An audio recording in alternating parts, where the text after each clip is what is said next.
Welcome to Jaybird Watching, Blue Jays fans. It's Brandon Panikar here with Mr. Adam Corsair and Mr. Craig Borden. Gentlemen, have the Rays killed your vibe for this evening or what? A little bit. More, right? Jeez. Breaking news around the Blue Jays is that the Tampa Bay Rays have acquired supposed Blue Jays trade target Nelson Cruz for their 10th ranked pitching prospect Joe Ryan and 17th ranked pitching prospect. What is it? Is it Drew Strotman? I think his name is? Strotman we'll go with, Strotman. Yeah, or Stroman if you want to remove the T and just be a little more, pronounce it easier. Regardless, not a good move, and it has kind of killed the vibe. After the 3-game sweep of the Texas Rangers over the weekend, and then the 2-game sweep by the Red Sox to the Blue Jays. Kick us while we're down, won't you? Adam, you saw this trade break like 10 minutes before we were about to hop on and start recording the show. Is your reaction the same as all Blue Jays Twitter being like, why does it have to be the Rays? Yeah. And look, I'm on record to say that if you want to dig back into last week, I said that there's not really a spot for a Nelson Cruz on the Blue Jays, and I still believe that. I don't have any sort of remorse that the Blue Jays weren't as aggressive or more aggressive than the Rays in acquiring Nelson Cruz. I think personally that would have made sort of a clusterfuck in the lineup, but I'm not the GM, so who am I? But on the flip side, if it would have been one of those, you know how you play fantasy football and you make a preventative ad like you see someone on the waiver wire, and you're like, I don't need him, but I just don't want my opponent to get him because it might benefit him. It's the same thing. I don't like seeing the Tampa Bay Rays get him because this is going to clearly propel their offense a little bit further. And, when the Blue Jays, do we go back to the Trop this year? I'm sure we do. I think probably once, but I could be wrong because it seems like they've played there 3 times already. If I recall. I know the season series isn't over with them. We definitely have at least one series with them. All right, let me just do a quick browse right here just to see if I'm looking for their logo real quick. They're coming to Toronto mid-September, and we go there late September. Of course. Yeah. I realized they were going to go to Toronto, but hey, maybe we can get some Thunderdome going on them when they finally come to Toronto. Yeah. Check this out. Rays in Toronto. Then the Twins come to Toronto. Then we go to Tampa. Then we go to Minnesota. Oh, wow. What an interesting stretch. Exactly even, because you should be smashing the freaking Twins right now. Yeah. But to answer the question, it sucks that it's the Rays. I didn't think we were going to really catch up to them, but now this makes it a little bit harder because, to me, one of the Red Sox or the Rays are going to be at least the wild card. Definitely. Craig, what were your thoughts? Well, my thoughts were we didn't really need the offense, but really it had to be the Rays. They don't make trades like this. No, I know. That's Nelson Cruz still makes a lot of money for this season.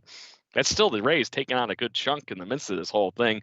I know it's only a few months of a contract, but still, that's a lot of money to them. But hey, good on them for being able to do that. I'm still always, as much as I don't want to root for the Rays, if it came down to them in the World Series versus a lot of people, I'm probably going to end up rooting for them just because it's the underdog, right? So it always ends up with me. I'm sorry to say to my friends that are Phillies fans, but when they were playing the Rays versus the Phillies that year, I wasn't rooting for the damn Phillies. Neither was I. I agree. So to that point, like I said, it sucks for the Blue Jays, but good on the Rays for them being able to add a player that a clear source of need in their lineup to get some thunder. Because in all reality, guys, this is a weird move for them too, because he's obviously a one-position guy.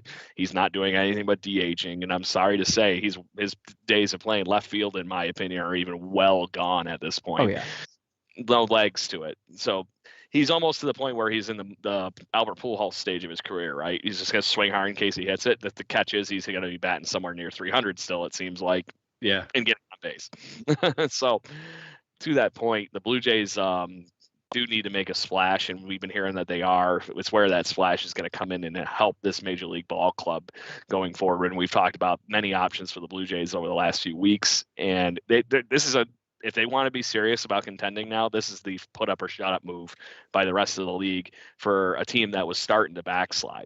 Totally. This is now reinvigorated that lineup. Absolutely. Yeah, I'm scared of what this could do to them moving forward. This could be the igniter in that lineup. Craig, before we started pressing the record button, we went through and we looked. Joe Ryan is ranked the 10th best prospect in the Rays organization, and Strotman is number 17. And we went and looked, and the closest pitchers in the Blue Jays system to those rankings are CJ Van Eyck at number 9, and I think Joey Murray's either right at 17 or he's at 16. So if you just basically did that and put yourself in the Blue Jays' shoes and tried to do the exact equivalent of that deal, would you have made this deal for Nelson Cruz if it was involving CJ Van Eyck and Joey Murray going to the Twins? I would be hard pressed to do it, but right now I don't know what I'm really getting for Van Eyck. We literally just drafted him. Exactly. We get all potential, and I honestly think the kid's going to be a good major leaguer at some point. Joey Murray, though, is an interesting one because I feel Blue Jays fans have been hearing about Joey Murray and how well he spins the baseball and what he can really do. But we have obviously been fighting health issues, staying on the field and getting to that point. But he's one of those guys that this spring training we were talking about, he's on the cusp. So where is he fit in, was maybe where this whole thing goes. But he's also a depth major league ready arm right now for the next few years too, and under team control, where obviously we would be getting Nelson Cruz basically for this season. I really, like I said, I'd give you 50-50. If I was able to pull the trigger, great. But at that point, to what you were mentioning earlier, it does create a ridiculous logjam in our lineup that would have had to create another trade. Right. Adam, what about you? Would you do that trade, or would you maybe try to work in another arm or two to keep Murray or keep Van Eyck?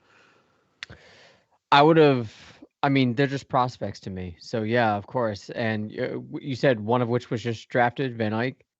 So you don't really know what you have there, really, in terms of where the fit is in the organization. So, it's a wild card at best. So yeah, of course I would make that move. He hasn't even solidified himself in the organization yet. But I would assume. I'm sorry. I think he signed Tuesday. Yeah. See ya. Thanks for signing. See you later. And the thing is that you would have probably had to beat the offer, right? So let's not forget, we were talking before we recorded, at least one of these arms that the Twins is getting, I think it was Joe Ryan, is major league ready, right? He's right on the cusp, and he could be called up maybe at the end of this year and make an impact next year. None of the guys that you mentioned for the Jays would have been ready this year at the very earliest. So you would have probably had to sprinkle something in, and you would have had to see if the Twins really, value those Blue Jays players the way they value the Rays players, and the way the Rays organization develops pitching. You probably would have had to double that. You would have probably had to just blow them out of the water with an offer, and I would assume it would have had to include Nate Pearson. And for all the shit I talk about Nate Pearson, I wouldn't have been comfortable making that move. So, I'm not upset that they didn't get Nelson Cruz. I'm upset that he's going to Tampa. Yes, I think that's probably how we all feel. Yeah, I think we're all in agreement there. Yeah, can I interject on what? Sure. Rays move with our prospects. So I just happen to be like you, Brendan, browsing through our, top 30 prospects, and it really wouldn't have surprised me if it would have taken somebody like Am Kloffenstein and then maybe an Eric Pardinho. That seems like a Rays move and a snipe out of all things, doesn't it? He hasn't made. We heard about Eric Pardinho and what he was doing in the lowest levels of the Blue Jays minor league system. And then he had to have Tommy John. He is still recovering to the point where he's building up on that whole idea at this point.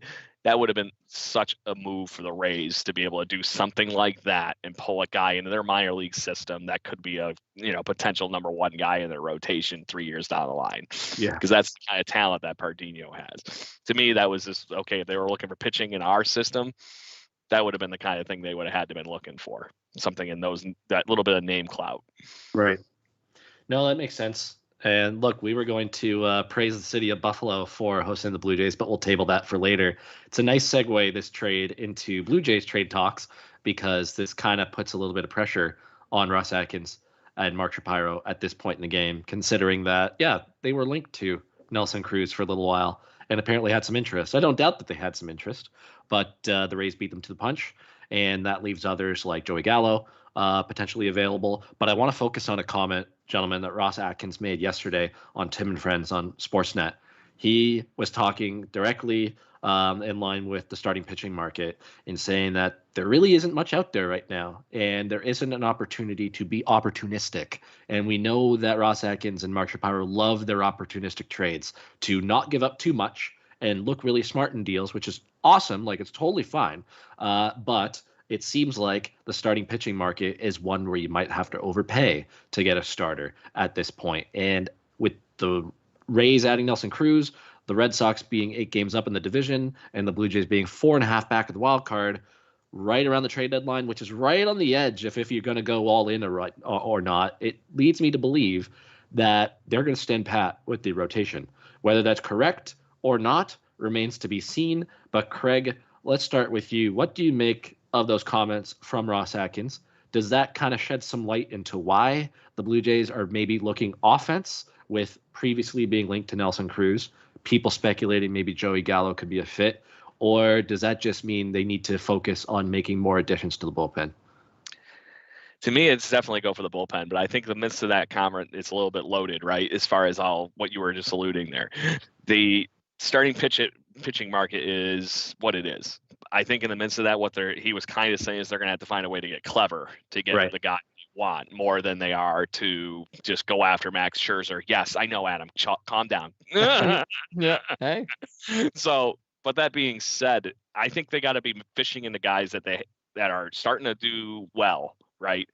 And on other teams, and really rely on their scouting department to be able to get them the guy that can help this team win right now. Because right now, we've unfortunately seen it over the last week. The Blue Jays starting rotation has been maybe overperforming. Robbie Ray had a rough outing the other night. Ross Stripling completely fell off the wheel. Mm-hmm. Alek Manoah's hurt. There's something not 100% right in that starting rotation. So how do you supplement it is what it is. I really think that, like you were talking about, there's just going to be a hard time landing that huge name for a starting pitcher. But to that point, there could be something in the Taijuan Walker, Robbie Ray ballpark that they might be able to sweep in and steal somebody from an organization that is having a rough go at it. I really think if they can hedge that bet and still raise that ceiling in their, not raise the ceiling, but raise that basement level for the rotation, they need to be able to find a way to do it. I think the best way they're still going to be able to add to this team is in the bullpen, though, and they need to just throw everything they can get at getting an arm for that bullpen. The big weakness in this whole system right now is the fact that we have been having to upload so many people from the minor leagues and hope you get the best out of them. We need to find a way to supplement that on both sides of the pitching side of the things. Adam? It seems to me that, for the past couple of years with Atkins and Shapiro at the trade deadline, when it comes to adding, so we've seen this last year, and prior to that was 2016. Really nowhere in between did you see them try to add players to make a playoff push, because the Jays weren't in position to do so. But it seems that they need to feel like they win the deal. And I don't know. I mean, last year was an anomaly just because of where things were sort of settled. And yeah, you had a kind of a close race. I think the White Sox were in a close race with the Jays for that final spot in the postseason. I want to say it was the White Sox we were dealing with, but right now with so many teams sort of in it, especially with that wild card spot, you still have Cleveland in it, you still have Seattle in it, you have the Yankees still in it. Angels still seem to think they're in it. I mean, kind of. I'm looking at it 7.5. Yeah, I can't knock them out. That's the problem. Yeah. That is what baseball has created with that second wild card. Yeah.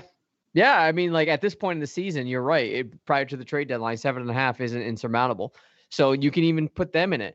That's potentially, and the Yankees, if they're sniffing a postseason spot, they're going to start trying to buy. They'll go for it. So that's a pretty good chunk of teams that you're going to have to sort of match or gamble against when trying to acquire pitchers from the Rangers or the Twins, J-Hat maybe. I don't know. Yeah. Kansas City. It's at least as good as Steven Matz right now. Just saying. Yeah. I'd probably take Happ over Matz right now, to be honest. That's what I'm saying. Or like, are you trying to deal with the Cubs or Colorado? Like, there are a lot of teams that you're trying to compete with, and other teams you're trying to acquire their assets. And yes, the Blue Jays have a deep farm, But is this management right now looking at the landscape of where the Blue Jays are and saying to themselves, we need to push to get probably a rental piece? I don't think so.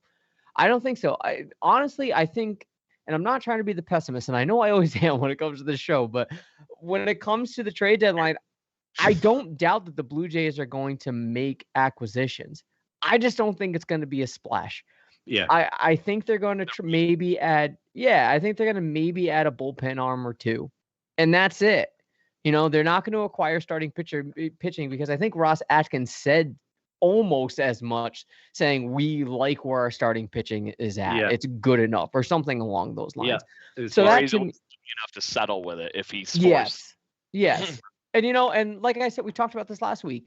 Their goal right now is to get to a wild card spot. You already have your pitcher for the wild card spot. That's going to be the most important game for you. You have that pitcher in Robbie Ray right now. You don't necessarily need to add to the rotation, especially when it's going to be a smaller rotation in the postseason anyway, right? And you have your three best right now, I would say. Yep. So, and you're going to look at bullpen arms. Most Blue Jays fans on Twitter are going to say, who?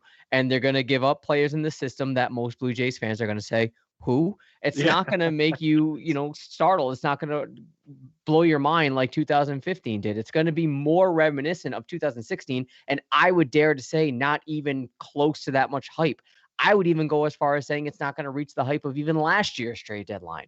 I think it's just going to be small adds because on the one hand, like I said, you need to examine the landscape where the Blue Jays are and say, okay, we have a shot. But at the same time, you're saying there's a lot of teams in front of us. We can't just blow the farm right now. We need to save those chips for maybe in the offseason or next year when we can make a huge run at it. Yeah. Or for the best those guys come up and rake. Yes. Or that. Yes. Exactly. To that point of where you were going there for a minute, Adam, with the teams that are actually going to be sellers, and just think about what's really going to be in these equations right now. In our division, the only team that's really going to be a seller is possibly the Baltimore Orioles. What do they really have to sell? They don't have anything to sell. Yeah. They're not going to trade Means or something to somebody when they have them under control for a million years. It's not going to be anything crazy.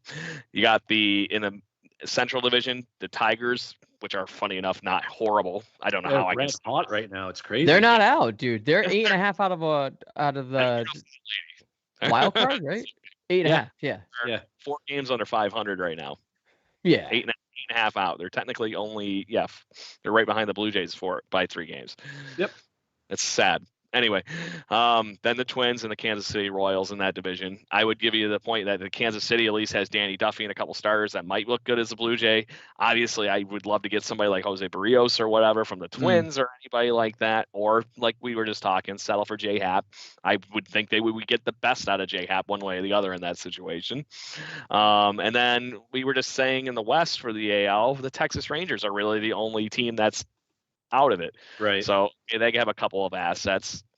So I think I'm up to a few teams that maybe 10 players are really available out of those guys that we would actually give a crap about, right? Yeah. Right. I'm seeing some smoke to that, that fire that we were talking about with what Shapiro was talking about. The National League's a little different, but it's really the Miami Marlins, Chicago Cubs are still hanging in there technically, but they've been linked to being sellers at the trade deadline. Pittsburgh Pirates, great. Okay, same idea as the Orioles. There's only so much you can really loot. Might be the right guy there, though. And then the Rockies and the Diamondbacks. Yep. Yeah, there's not too many trade options in either league at this point. I mean, unless you overpay to prize somebody away like we've talked about in the past.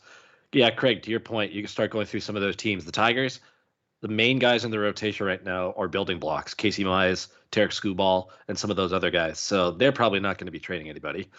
Maybe some aging veterans that are on their roster. The Twins, they've started their sale. But even then, being one of the few teams that are probably going to be in sell mode, the price is going to be really high. And at which point, it's just like, do you really want to pay a high price? They might not. We'll see. So that pretty much just leaves the Texas Rangers. And I think that's kind of where everybody's going with either Joey Gallo or Ian Kennedy, or maybe Kyle Gibson, even though I'm not sure I want to pay a high price for Kyle Gibson, who's only had one good year in his career, and it's been this year. Like, phenomenal year. Maybe Kyle Gibson of last year or the year before, when he's kind of like a high 3, low 4 ERA guy. Sure, I'll take that for the middle of the rotation or the back end. But Yeah, it's going to cost them a lot. So, yeah, the cost will be a lot for Kyle Gibson this year. So, you know what, guys? As we started listing some of those teams, why don't we look above us in the standings? And it's kind of funny how the agenda started and the trade talks kind of make it go the opposite way I intended. Yeah. So let's move on to the fact that the Blue Jays have 8 games remaining with the Boston Red Sox for the season. They are done with them after that.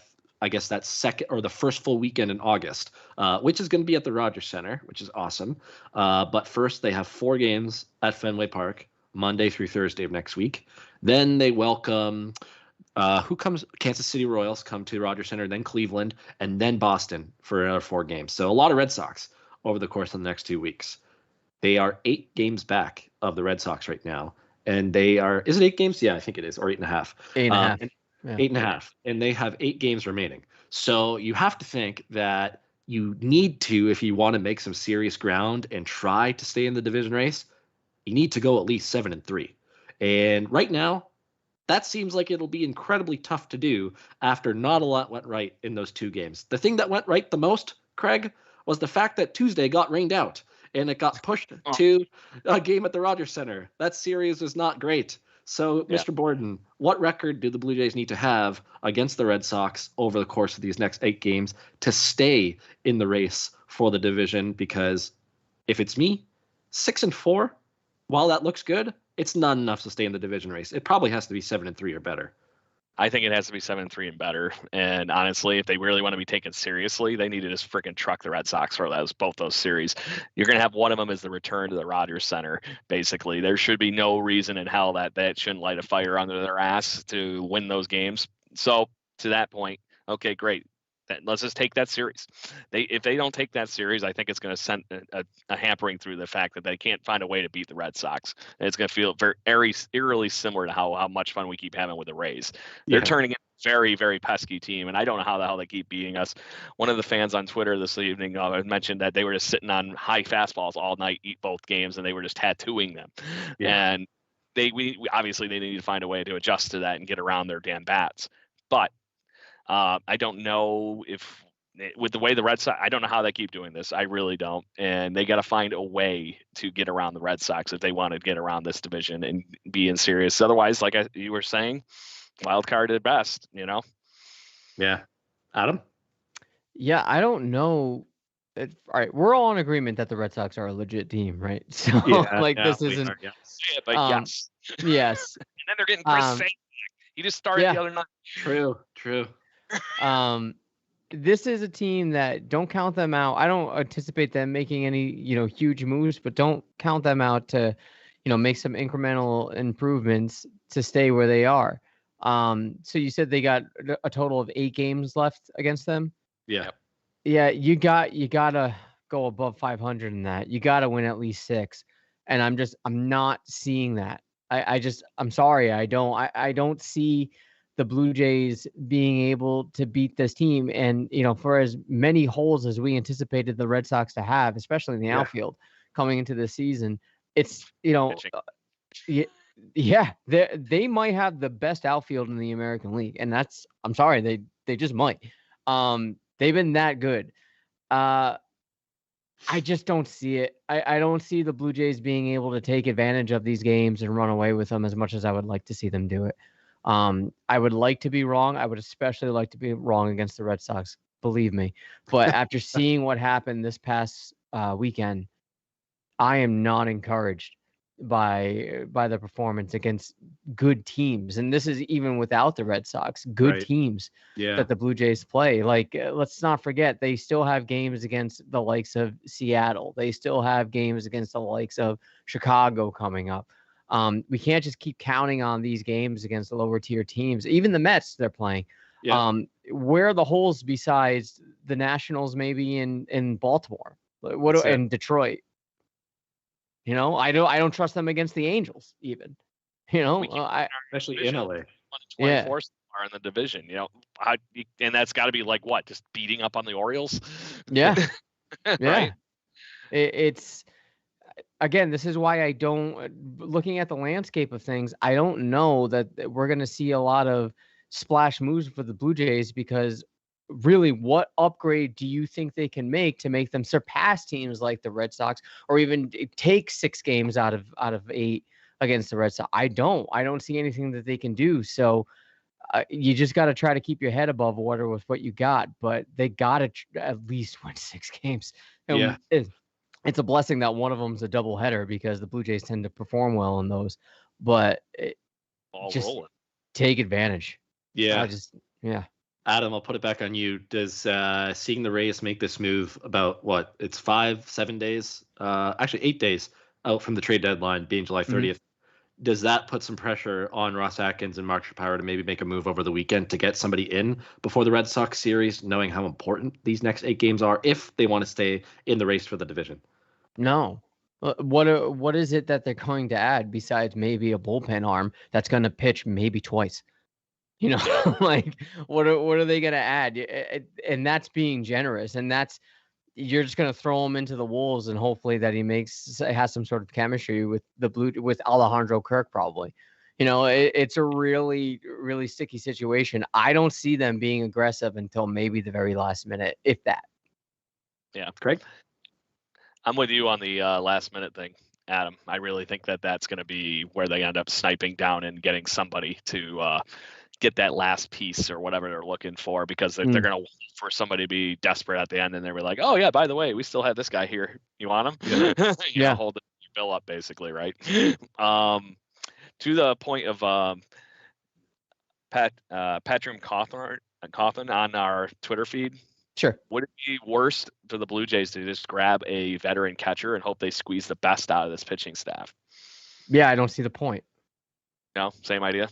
It's chemistry. Like what the players that we have right now, like the pitchers that matter, right? Maybe you can throw Manoah out of this, and he does matter, but he's gonna throw to whoever. I'm sorry, you get who was catching you that day. Yeah, and he probably doesn't even have a preference. He just probably relays what he likes.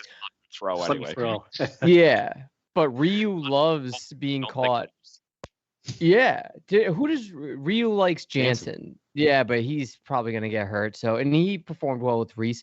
Ray performed well with Reese, and you're gonna have Kirk up here. I mean, that's not a bad tandem to have, even though Reese is sort of fallen off. But yeah, you need pitching. That's what we need, relief pitching, and more than one.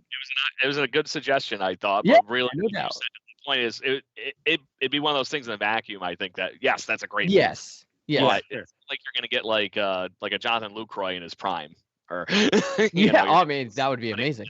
Joseph. Give me Brewers. His chemistry would work. Yeah, no doubt. Yeah, I'm not trying to shit on the suggestion. No doubt. I'm just saying that's a move that I think you make in the off season. I don't know that a mid-season acquisition for a catcher is really what the Blue Jays need to make that spark to get to postseason. As much as you would think that move would work out, I don't think it has. Baseball history. I just, like I said, it's one of those things. You mentioned the chemistry piece to it. There's very few catchers that are so good at being the receiver for pitchers that a team was first off willing to even let him go, let alone trade him and acquire him at this time of the season and be able to just run with it, right? Yeah. But to the point of everything here, I'm hard pressed to see what kind of a move they could make in the next couple days here to be able to do something like what you were mentioning, where you can just steamroll the Red Sox. It would take a few moves, I would think, at the most, or at the minimum, I think. And I don't think it's going to be anything to the point where you're acquiring somebody like George Springer in a trade. That would be the real, thump to be able to make that worth it. And then honestly, offense would be, I think, where you would have to add that for that instant. That's what I'm thinking. Somebody that's hot right now. Like if it was Joey Gallo and you could add him before the Red Sox series, and obviously you pull the trigger and do it. And that's what I'm thinking. Seeing what they did against Texas, against a weak team, and then seeing how hopeless they looked against the Red Sox, increase the pressure to get a Joey Gallo in before these 8 games against Boston? I don't know. They're not an aggressive type. Yeah. So in the midst of that whole thing, I might have exposed the flaws in our team as far as that goes. So as much as we know we bludgeon people with offense, when you run into just enough good pitching, we watch what it can do to your offense here. We scored 5 runs in 2 games, and they scored 27? Yeah. Well, it felt like that. Well, Craig, run with that thought, because one of the other agenda items kind of tying in everything is they swept the Texas Rangers and looked amazing in that, but the Rangers are also terrible. If not for those 2 runs that occurred in the 9th inning on Friday, they would have shut them out for the entire series. So they look like world beaters and increased their playoff odds like crazy to what I think, Adam, you sent it earlier this week, to 46%, according to Fangraphs, after the sweep. And then they go out and look hopeless against the Red Sox, who are in first place and are a good team. We're all in agreement. Craig, does this damper your expectations a little bit, or do you think these past 2 games more of a blip on the radar? Because coming into the series, I think I saw the Blue Jays in the 9 games they played the Red Sox outscored them 57-38 or something along those lines, but were 4-5. So they didn't have any problem scoring runs against the Red Sox coming into these past 2 games. So is there room for maybe some optimism? Oh. But no, I to me, this was something went awry, and I honestly think the Red Sox game plan beat the crap out of us. I really don't see anything other than that. They found a way to get around our pitchers, and they just mashed on it. The guys that were hitting home runs in last night's example, right? JD Martinez doesn't hit too many balls that far to right center repetitively. Or Renfroe, and who was the other one that hit one? Donbach, right? Was he the one that hit the first one? I think Dalbec hit one. I know Kike hit like 2 on Monday. Where the hell did he all of a sudden become like the god of the Red Sox? That is a very, very Blue Jay move to watch somebody like Kike Hernandez just destroy us for a series. So to that point, like I said, I am a full believer that their game plan was just that much better than us for this series. And I'm honestly very happy that we didn't have to have that 3rd game because we have a chance now, hopefully, for that doubleheader, come back with a better game plan and hopefully thump the Red Sox. But to that point, they got to get more out of Ross Stripling. Whatever they found, apparently they got to call Chase Utley again and tell him what the hell he's tipping or biting this time now, and figure out how to get him back in the game, because that was easily his worst start probably in his career. It was just terrible. 1 out, give up 6 runs. Yeah, I think one were while he was actually pitching, and then that 6th one was when after Anthony Cade came in. But either way, horrible. And Blue Jays fans have seen him do better than that. To me, he's still a guy that's going to give up 3 or 4 runs in a game, but he's going to keep you in it. Similar to we saw the worst out of Robbie Ray in recent the other night. Still was 10 strikeouts, but it was the bullpen that unfortunately turned around and hammered it out that night. But there's more to our team, I think, than what we saw in this Red Sox series. I don't think it's to the point of what we did with the Rangers, the series before, but there is some fine medium in there where we should get back to our normal and hit 5 runs a game and still be able to win the majority of those games, because our pitching should keep us this close to edging out with the offense, I think. To that point, though, we need to get back to that. Adam, does this damper your expectations a little bit? Oh, yeah. Yeah. So first of all, so first of all, I want to make a correction. I said they were 8.5 back. They are 8. So Brendan, I think you said that. You were correct. I was wrong. So what I say, they were 60-something% likely to make the playoffs this past weekend after the sweep. 46. Okay, well, they're down to 32. Okay. And but still, how much that changed? Yeah, huge change. Put into perspective, the Orioles have a 0% chance odds to make the playoffs. The Blue Jays are next with the 32%. The Yankees are a 43.9. We'll call it a 44%. The Rays are a 72.6 before the Cruz trade percent to get to the postseason. And the Red Sox right now are a 90.3% chance to make the postseason. Yeah, I don't think anybody's knocking the Red Sox off. I still don't see how the Yankees are any better than us. No, me neither. I don't either. I can't buy it. Their lineup that they trotted out Tuesday was terrible. Yeah, exactly. But I get stuck watching way too much Yankee baseball, and I feel like they're just running to win somehow. And it's like, what did they do? Let me see. So they got a series right now against Boston, then they're going to Tampa. Then they got the Marlins, the Orioles, the Mariners, the Royals, the White Sox, the Angels, the Red Sox, the Twins, the Braves, the Athletics, the Angels. They got a good schedule to finish out the year. Orioles, Blue Jays, Mets, Orioles, Indians, Texas, Red Sox. They do. Blue Jays. Yeah. Yeah. To the point, though, we're basically mirroring a lot of those same teams for our stretch. True. Still play the Tigers 6 times, 7 times. Yeah. A bit. Us and the Yankees haven't played the NL Central much. The AL. Correct. Yeah. That's really what it comes down to. And I actually just had that up. I forgot where to go. So yeah, the Blue Jays have played a whole 10 games against the Central. The Yankees have played 19. They're going to end up going to the West a lot more than anything, I thought, in the midst of that. So that might be in our favor a little bit because, like I said, I don't think the Angels are going away. They're going to be a pain in the butt. They'll be around. See, Correct. I still don't trust the Mariners to finish it off because they never do. They're always hanging around until like the last couple of weeks and they choke. So I'm not too worried about Seattle. I'm also not worried about Cleveland. Cleveland is an interesting team that could actually be a seller if they get a good offer and fall out of it. I just don't think they have enough offense or steam to keep in the conversation. So you might be able to look past 2 teams, at which point it's the Yankees, maybe the Angels, and who's directly behind the Blue Jays. It is the Angels, right? No, Cleveland's directly behind them right now, and then the Angels are behind them. Okay, so yeah, I think you can probably cross Cleveland off the list. I also think you could probably cross Seattle off the list.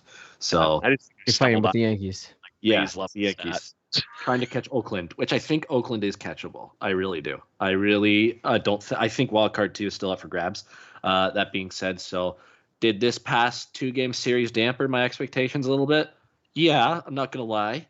I think any Blue Jays fans would be stupid to not be a little scared going into Fenway Park for 4 games next week. But the good news is Ray pitches in that series. I think Ryu is lined up for that series as well. So they got their big guns going, at least. So there's that. We'll see how it goes. But it does, I don't know, guys. I don't know.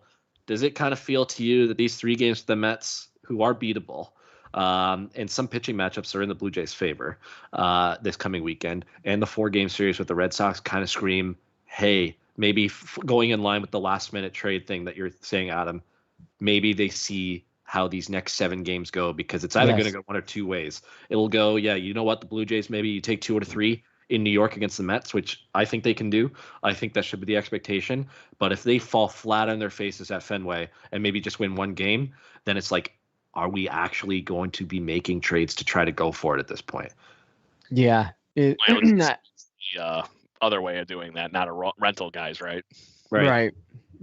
I don't see them they're not going to do anything in haste, right? They're not going to look at where they are right now, look at this Nelson Cruz move that the Rays made and say, okay, we got to do something. I think it's going to be an evaluation process. It's going to be right up to the last minute. And again, I don't think it's going to be anything that screams, oh my God, we're going for it. I just think it's going to be an incremental ad that's going to bolster it's going to not just a now move. Yeah. It's a in the future move. It's not going to be any sort of rental piece. Yeah. Yeah. I'm looking at the standings right now. I'm looking at the wild card and, I'm not to hijack anything in terms of questioning, but I'm curious. Let's just say that the worlds, align perfectly and the Blue Jays get the second wild card spot, right? They're able to beat out Seattle. They're able to beat out the Yankees and they, keep Cleveland and the Angels at bay and somehow Oakland falls off. Blue Jays got the second wild card spot. Knowing what we know and how this season has been, what do you want to do? You want to go to Boston or do you want to go to the Trop?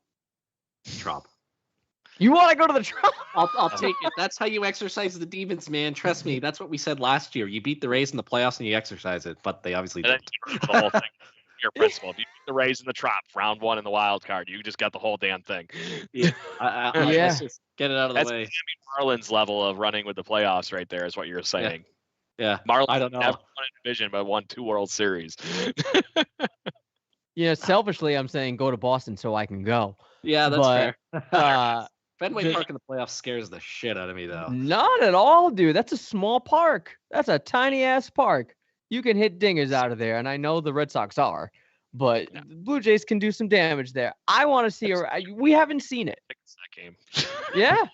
Dude, it's like when the Raptors faced the Celtics in the playoffs finally during the bubble season. Everyone was like, finally we get to see it. We haven't seen this. We have not seen a Blue Jays Red Sox postseason I want to see it. I want to see what do I think the Blue Jays could win it? Probably not, but it's still a 1-game showdown and anything can happen, right? You have Robbie Ray on his game in Boston. If I'm there and I see it, I'm probably going to die because that's just the way it is in Boston, but still it'll be fun. I would prefer Boston after what happened last year in the playoffs. That's fair. Yeah. That's fair. Craig, who would you prefer? Would you take the Rays or would you take the Red Sox? Oh, it's a coin flip of death either way. Yeah. Yeah. So I'm I went with my gut first. Adam's kind of brought me on to the whole idea of we haven't ever played the Red Sox in a playoff series, so that would be one of those things that would be kind of fun. And what we've done with them this season, maybe that would be the way to go. And then you take that momentum, and you're going to probably run into the Rays in the next one. Oh yeah, you play the Rays in the next round because they win the division and win the AL. It's a 5-gamer. Yeah, true. There's a lot that can happen in 5 games, and stuff like that. I gotta say this because I just found the weirdest freaking Rays level of stats seeing we're talking about this thing. Sure. You guys see I was in the standings, and if you look all the way over on MLB.com as far as those stat columns go, the Blue Jays have a horrible record against left-handed pitching. They're 11-15 against pitchers that throw left-handed. Meanwhile, 37-29. Is like, oh, great. So that playoff series, the Rays are just going to throw out every left-handed they fucking can. Yeah. See what happens. I can't believe it's that bad with how many righties we have in this damn lineup. There's only like 3 teams that are worse, and it's the Baltimore Orioles, the Rockies, and I think it was the Cubs. Nope, Cubs are good. The Rays will throw out Ryan Yarbrough, and the Blue Jays will get Yarbrough for whatever fucking reason he continues to own them. Yep. Rays move ever. They'll pitch that new rookie kid, that John McClanahan. Oh, McClanahan, yeah. They'll pitch him just for the shit of it. Yeah. Well, it's going to be an interesting next week in a bit to see what happens. Hopefully, we can feel a little bit better after this weekend with the Mets, and maybe you win 2 out of 3 there. Who is it? Steven Matz goes tomorrow against Tyler Megill. I'm not sure how to pronounce his last name. Taijuan Walker on Saturday against Hyun-Jin Ryu, and then Sunday will be who's Sunday? Ross Stripling. Yep. Against TBD, I still think, for the Mets. So you know what? You might have a chance to take 2 out of 3 there and go into Boston hopefully hot. Let's wrap that up with the final topic, which was supposed to be the first topic of the night. Let's pay our salutes and respects to the city of Buffalo, New York, who has hosted the Blue Jays the last 2 seasons. Last year, obviously, there couldn't be fans at Salem Field, and it was the last possible place that they wanted to go to because there was a thought that they were going to play home games in Baltimore. There was a thought they would play home games in Dunedin, but there was all the construction and the heat. There was thoughts that they would play in Pittsburgh, and that looked like it was going to happen for at least 24 hours. And when it fell apart, they're like, we actually have nowhere else to go other than Buffalo. So let's quickly try to revamp Salem Field for the next little while. And to their credit, they poured some money in there, made it their own, and they had a playoff berth playing at Salem Field for last year. And then fans finally got to come and salute the Blue Jays for the last month and a half when they came back to Buffalo in June. And the average attendance at Salem Field beat out 3 major league teams, the Marlins, the Rays, and the Athletics. So Buffalo is a baseball city right now. Yeah. So it was a good home, I would say, to the Blue Jays for the last year and a bit, given the COVID pandemic and everything like that. It is now almost in the rearview mirror, kind of, with the Blue Jays returning home. It feels like a sense of normalcy with them returning to the Rogers Center next week, Friday. But Adam, let's start with you on this one. Sum up your thoughts on how gracious and good Buffalo was to the Blue Jays, or maybe not so much if you don't think it was as good as some people might. What were your overall thoughts about the Blue Jays stint in Buffalo the last 2 years? Outstanding. Last year we had no idea where this team was going to play. Remember, we were thinking, oh, they're going to play in Pittsburgh at one point. Yeah. I think they were going to share a field in Atlanta, Baltimore. There were numerous places they were going to go, and I remember Pittsburgh was super close, and then Pennsylvania, nipped it right in the bud. And then they transformed Salem Field to make some pretty good upgrades for the Blue Jays side, maybe not the visitors side, but yeah, the Yankees were pissed off about it, but whatever. And then this year, we didn't know what was going on. We gave Dunedin their due, and we got to give Buffalo their due. Look, first of all, the field looked gorgeous. I know it's still a minor league ballpark, and I know players don't necessarily like playing in minor league ballparks for good reason, but, the Blue Jays organization made that place as close to a Major League Baseball field as possible. And you got to give credit to the city of Buffalo in games that didn't include the Yankees or the Red Sox. That they showed up. They adopted the Blue Jays. Yeah, they adopted the Blue Jays as their team, and the Blue Jays as an organization. Look, when I'm going to digress a little bit. When I started South of the Six years ago, it was because I wanted to show the Canadian fan base of the Blue Jays that there's an American fan that likes their team. Because let's be honest, there have been times where the Canadian fan base was saying, the Americans don't respect our team. We don't get the national coverage that we deserve, and they still don't. But now this organization did a great job accidentally and almost, just out of happenstance because of COVID, to really bring in an American market to adopt them as their favorite team, right? You legitimately have Buffalonians or people in Western New York that legitimately love the Blue Jays because of what happened now. And it would not surprise me. You know how you see the Bills go to Toronto, or they used to go to Toronto every now and then. You had the Blue Jays go to Montreal in spring training.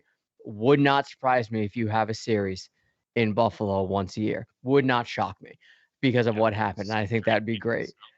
Yeah. And on top of that, the Bison's got to be happy with these upgrades. Thrilled. Yeah, they're probably thrilled because they're going back to Salem soon. And I think their first game is against Rochester, which is funny. Hilarious because I was, to your point, the whole the news coverage and stuff in Buffalo, the even here in Rochester, an hour down the street, because of last year the minor league team played here, right? Because the stadium was only so big, hour down the road on the thruway, and we even right now we're getting the Blue Jays feed during the news and stuff. Rochester local sports talk about the Toronto Blue Jays all the time now. Awesome. That's a really weird, like you said, just something you never in a million years would have ever expected to happen. And to the point of what you mentioned with the Bills series, what the Bills used to travel over the border for one for a game, season, and then there was one actual season game too. Yep, they succeeded where the Buffalo Bills didn't. Yes. Action. They actually successfully integrated American fans that live in the city of Buffalo to be in Blue Jays fans, where the Bills could never really get that whole thing. It never felt like a home game during any of those.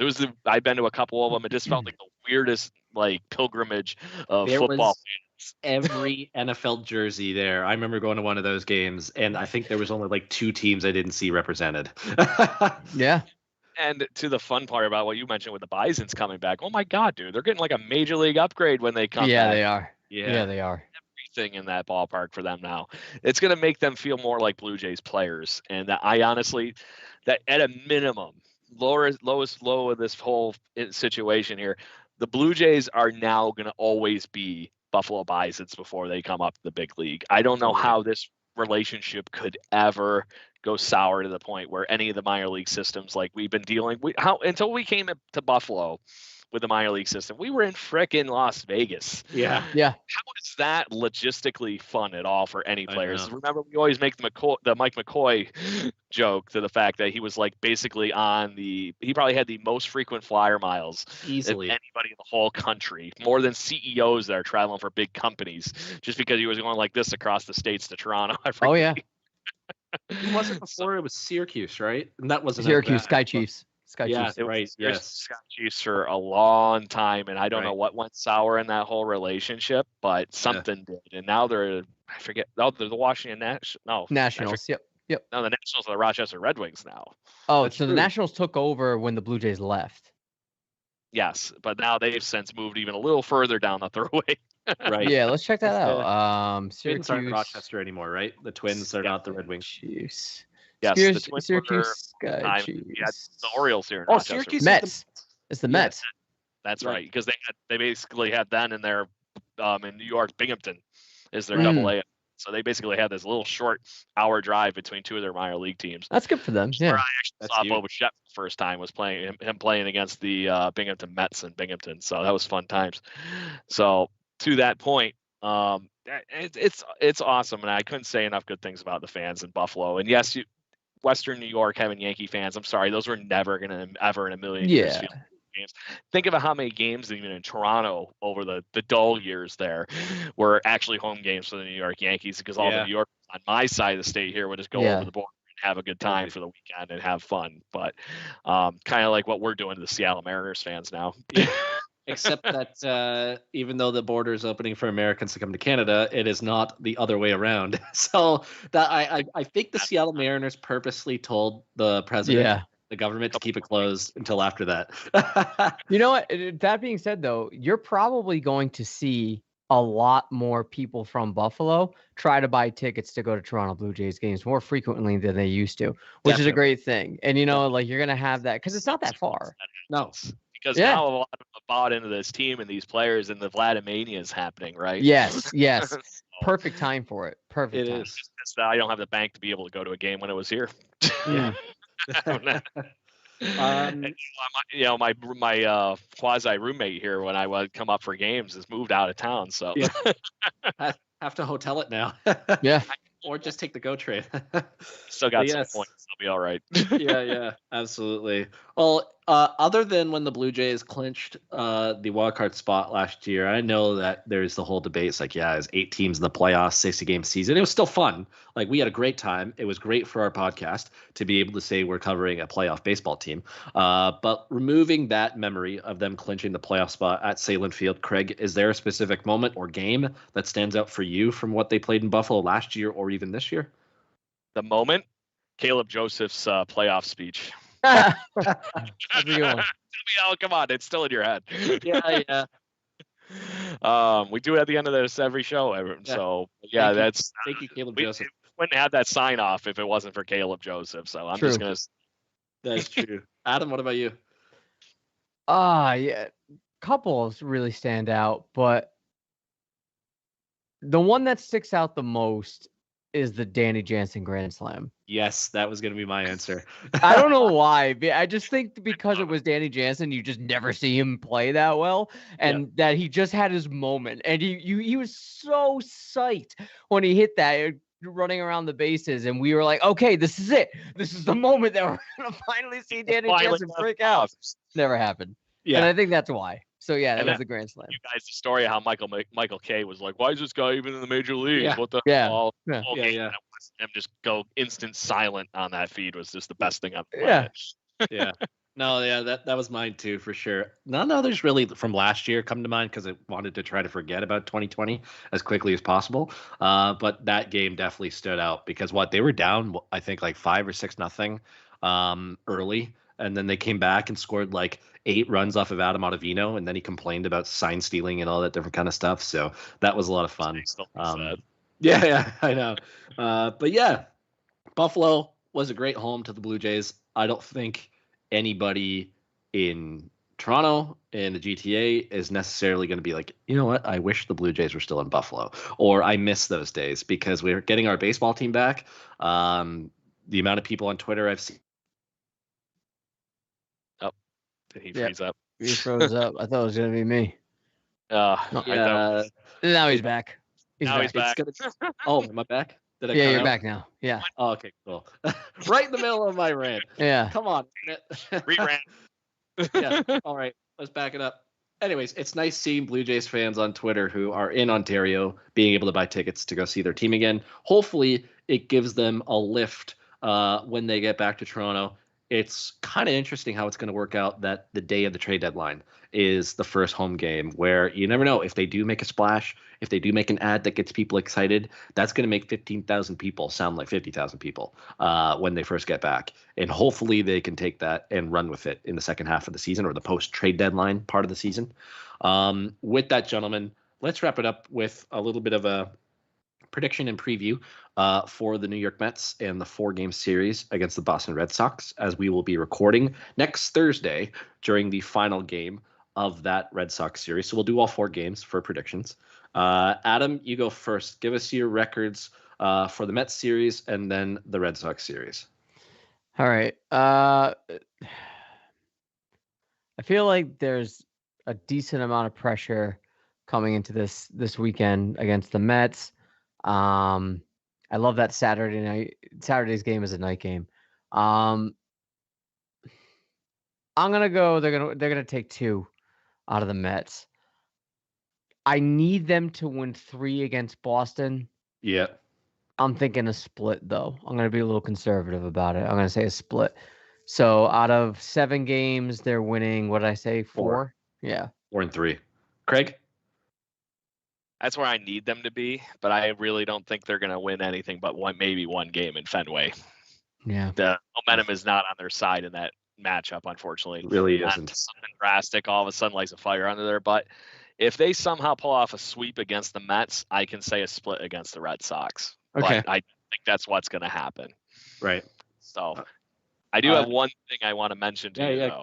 Go for it. So this dawned on me before the show, and I'm like, oh my God, that's a so awesome moment if that would happen, or something equivalent to this, right? So per the 2 claps and a Ric Flair with the wrestling theme, right? I was thinking if the Blue Jays come back to Toronto, and as the game is starting to get ready and they're getting ready to do the first pitch, you get Dwayne "The Rock" Johnson to throw out the first pitch, and then do, finally, the Blue Jays Toronto. That'd be awesome. Any team's ass. Yes. If they do that, you get royalties. I know, right? Where the hell? I should be a marketing guy, man. Oh wait, the show only gets like a few thousand. No, let's get him here.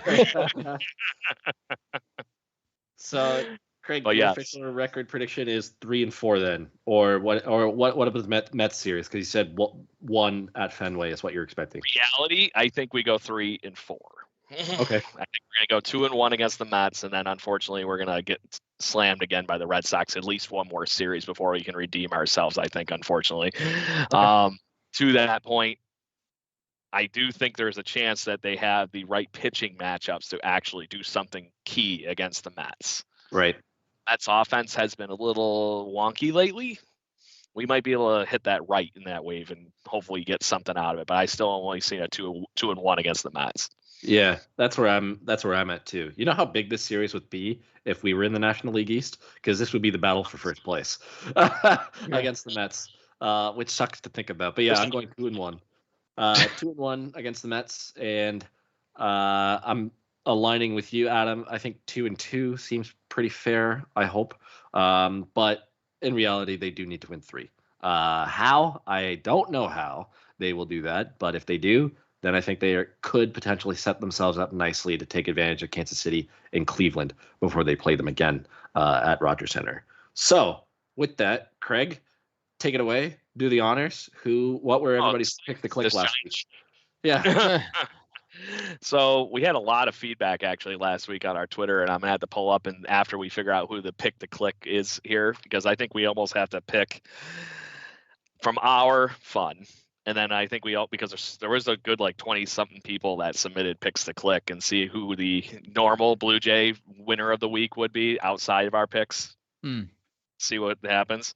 If it's one of our guys that was the best guy, great, fine, we'll go from there. But Brendan Panikar, you had Vlad because you wanted to make sure you kept on pace with your every few weeks you win. Yeah. Adam, you had George Springer, and I had Bo Bichette, and token pick for Chris Key. Yeah, Robbie Ray. Well, we know that didn't win. I was gonna say that was a little rough for him this week. So, to that point, I'm kind of leaning in the Vlad lust again. Of course, yes. All right, I'll take it. I need a win. So, to that point, Mr. Panikar puts it on the board. Yes. And he is now tied with you, Mr. Corsair, for the season. And I'm still up on 2 on each of you. And our guest spot, basically Chris, 2 wins. Yeah. Okay. Both from the same guy, from the same Blue Jay. So, yep. Blue Jays fans, I will rifle through the wonderful funs with the tweets, and make sure you get your shout out on our Twitter handle and all our social media fun, and make sure you get your credit. All right. So to that point. Because I took Vlad, I don't want to go first because I feel that's cheating. So Adam, you go first. Whoever's ready. I can go. I'm not gonna pick him, but I need George Springer to do George Springer things. We begin to tease to it. That's the thing that's making it rough. Yeah. I'm gonna go left field here, and not literally. I'm gonna go Alejandro Kirk because I know he's coming. Ooh. Oh, there it is. Ballsy. Yeah. I think there's no way in hell he's not coming at this point. He has to. Yeah. Yeah, I would imagine so. Running the second base yesterday when that. And the sad thing is too, he was starting to hit the ball hard, and it actually was finding some gaps. Yeah, he made some good contact. But was Jansen placed on the IL yet? No, I don't think he was officially. But Piamps got traded. Yes. So yes. There you go. Did you hear the rumor about why he got traded? No. Is because he refused to get a vaccine and they didn't want to deal with the headache of the Canadian border. That is the rumor that some people said. I don't know if that's true or been confirmed, but that is a rumor. Okay. It is what it is. If that's how things are going to be, yeah.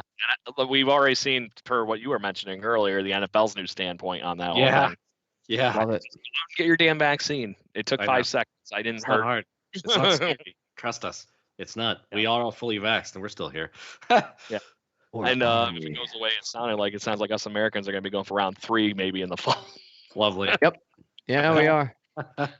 So, anyways, I guess that means it's me. Or are you going to go Mr. Winner last week? Go for it. We're playing the Mets and the Red Sox, and we didn't do shit against the Red Sox. You know what? Every time Lourdes Gurriel Jr. seems to play in New York against the Yankees, he tends to rake. So I'm just going to hope that luck translates over to New York on the other side of town. Yeah. And I'm going to call Lourdes Gurriel. Nice. I like it. I, as well, am going to go in the outfield and take Teoscar Hernandez. I just feel like he has a big series at Fenway incoming right now, and he will be the new Rowdy at Fenway. There you go. So I'm going to throw this because I'm actually winning in my one fantasy baseball league. That's the big buyout league. And because we have keepers for minor league retention, I actually just flipped Wander Franco for Teoscar because I'm in win now mode. Oh, wow. He can keep Franco next year, but Franco ain't helping me win right now. Right. Where Teoscar, I'm hoping carries over and gives me some more home runs like he did the other night. Take home that big pot at the end of the season. I need some money, but I got my brother too. That's the thing that blows. No, I'm just kidding. Yes. Anyway, gentlemen, is there anything else you guys want to add on to any final comments before we wrap it up? Yeah, sign the rock. Thing I said. Yeah. Come on, you got to have a big splash for that first pitch after years of not being home. You got to do something. No, just have like the mayor of Toronto come out and do something. That would just make everybody angry. Yeah. Would make everybody angry, considering what they've been doing lately. But we won't get into that kind of stuff today. Anyways, Blue Jays fans, thank you again for tuning in, contributing to and talking with Craig to get some of your opinions over the airwaves. You know where to find us: Stadium Scene and other places like that. Spotify. Subscribe, like, tell your friends, tell your family, and hopefully when we record next Thursday, we have a trade or two to talk about, and we're in a better mood after playing the Red Sox as opposed to how we feel right now. But until then, gentlemen, let's end this how we normally do. 2 claps and a Ric Flair. Let's go. Woo! Go Blue Jays. Go Blue Jays. We're coming home.